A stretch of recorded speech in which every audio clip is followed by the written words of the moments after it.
Sometimes these things take pushing. Sometimes these things mean you're going to have to try just a little bit more. But we don't want to try. We don't want to push. We just want to take the easy route.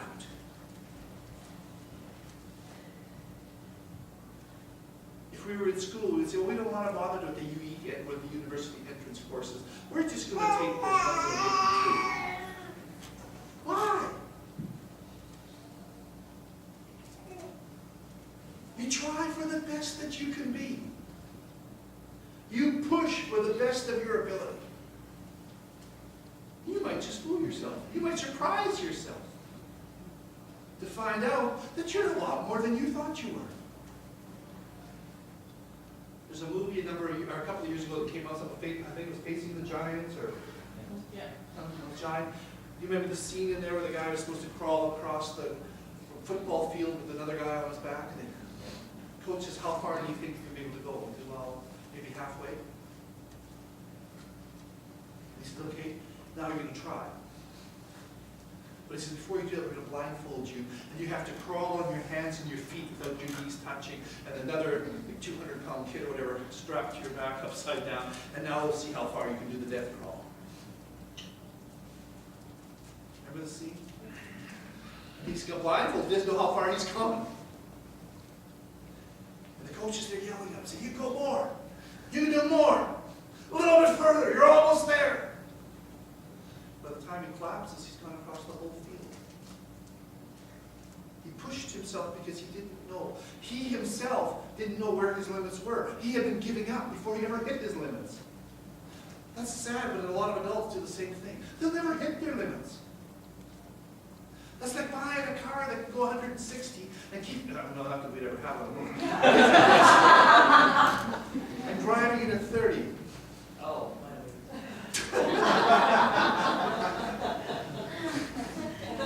That's the way it is with a lot of people. You were designed to go so much higher and so much further, and you're holding yourself back.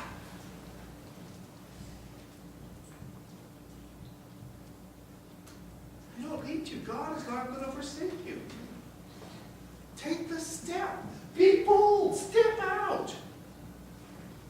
Well, Pastor, what happens if we fail? Well, then you learned one way that it didn't work. You know? See, God cannot fail, and He will definitely never forsake us. So our part is to abide in Him, to be the branch that taps into the flow of His character, the flow of His strength, of His wisdom, of His creativity. Now, as we tap into His ability, it will enable us to make the right choices and to deal wisely, to make our way to be a good success desired for us by God and by us. But we're going to have to tap into His ability to do it. Now, there's people who say, oh, well, I know how to make a quick decision. We probably make the wrong one. I'm not impressed with people that can make quick decisions because the Bible tells me the wise man studies to answer. Oh, yeah, but I'm used to making snap decisions, and you probably screwed up what happened. Or more. Take time. There is no rush in the kingdom of God, but you tap into His ability, into His concepts, and you're going to be able to get the success that God wants for you and that you want. Tap into His creativity. You know, Pastor Jerry has received different insights into God and His character, and one of the things she has said is that God is a creative God. The first thing God ever did that we have record of was create. God is a creative God. Tap into that. He loves creativity. So stay connected with Him.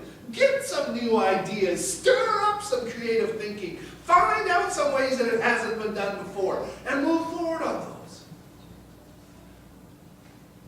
See, we're stuck so often going same old, same old. Organizations and dreams will not be built with the same old attitudes and ways of doing things.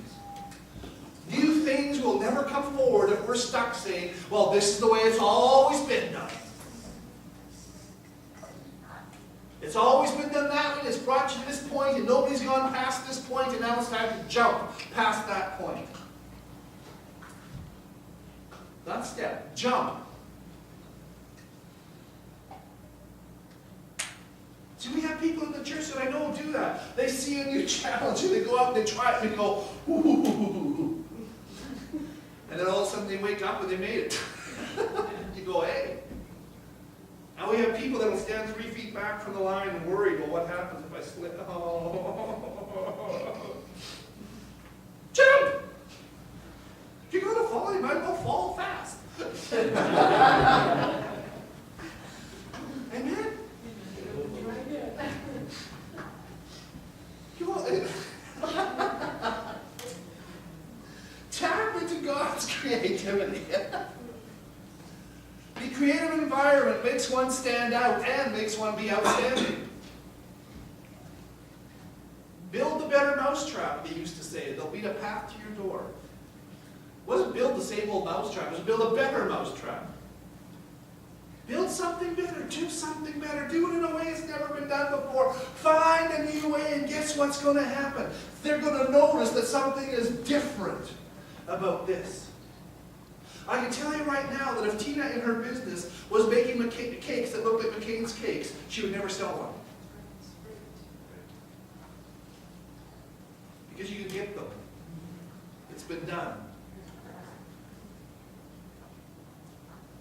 Oh, gee, this is just like a McCain's cake. How nice. No. It's got to be different. It's got to be better. I can also almost guarantee you, and I haven't talked to you, but I can almost guarantee you that a bride coming in and wants to order a new wedding cake is going to be looking for something that not everybody has had yet.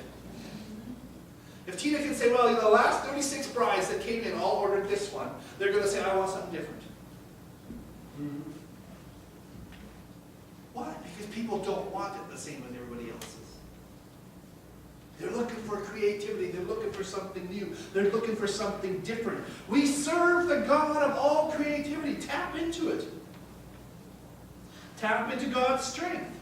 The Bible tells us that in His presence is fullness of joy. The Bible says the joy of the Lord is our strength. Talk with God. Enjoy Him. Especially in the midst of a time-demanding schedule, make time. Stop. Focus on the fact that God is there with you. And spend time just listening and see if there's a better way to do this than what you've been doing it. Kenneth Copeland mentioned years ago when he'd been working in a factory and his job had been to get things ready on the assembly line. And he'd been sitting there and hating his job and thinking, God, I want out of here. And God had given him a little shot upside the head one day and said, well, then make the best of it. He started thinking, what can I do here to make this job faster, more efficient? And he started looking to see what he could do to make this job better, more efficient, get more production. And all of a sudden he started noticing little things that he could do. He started doing them. And he started putting them into place. And all of a sudden his station was one of the most efficient stations. And he was getting raises when nobody else was getting raises. What happened? He quit complaining and started looking for God's creativity, for God's wisdom. Tap into God's wisdom. The best financier, the best business person, the best church builder is willing to share his wisdom with you.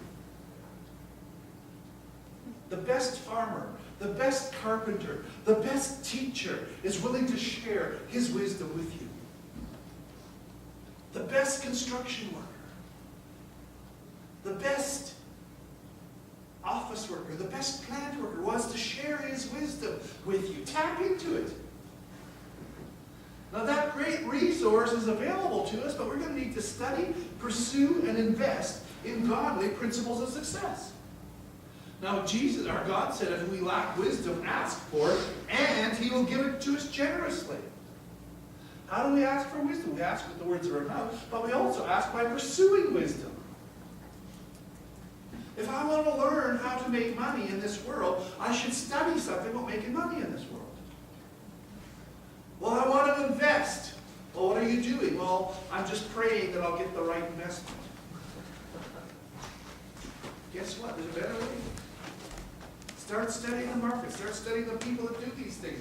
Listen to wisdom. Talk to them. Find out from people that are doing what you want to do. And they're going to give you hints and concepts and ideas that will help you. Joshua's life showed us to not allow circumstances to lessen our focus or to loosen our connection to the true source of all that we need.